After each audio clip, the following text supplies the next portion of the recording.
इटा होचे खड़ियाल लोक महोत्सव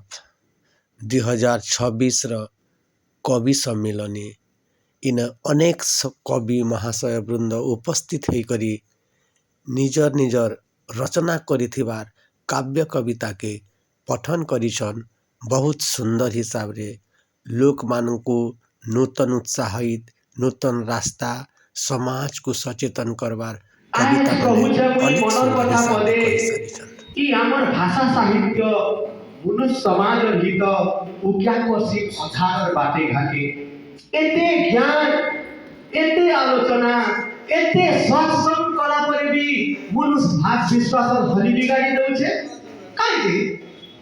एंता हेछि ई माटी जवान माने तो देशर नाते टिकम तुमे ही तो दयामय तुमरी कृपारे जीवनटा मोर होई अछि सुखमय तुमको देखा इच्छा लगे मोर पारुनी पाखक जाई दूर रे थाई मो मुंडिया मारुछि जगा जगा बोली कही तुमे तो माधव जगत बांधव मो तो साधारण जीव केमिति बुझिबी कुह महाप्रभु दुनियार हानि लभ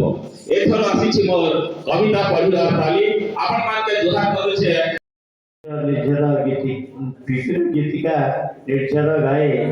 अरण्य रे भरा लावण्यवती को बिंधाणी से कलाकृति को उपदाने गढ़िला सीए सुडल सुषमा देवता सहे से तो सुंदर बनर सुना हरिणी सतती तार मधुर रागिणी मुखेता फुटी प्रीति पुल्लक नयन लागई नील लोहित रत्न गर्भा सीए रम्या रमणी रश्मि रेखा किबा रौप्य चांदिनी रूप लावण्य रे भरा सत्यरे नर हरि स्तंभरे बीजे हरि प्रहल्लादेया मोरी हिरण्य कुबिदारी गृहे नुहे की द्वारी नुहे दिवारात्रि रे सुरासुर नुहे नर सिंह बेशरे भक्त बत्सलवाना बहीन हृदय रे प्रहल्लादे तारी होलिका कुमारी श्याम तेतारे रघुनाथ पाली पितांक सत्य 14 वर्ष वन बासरे हरिरत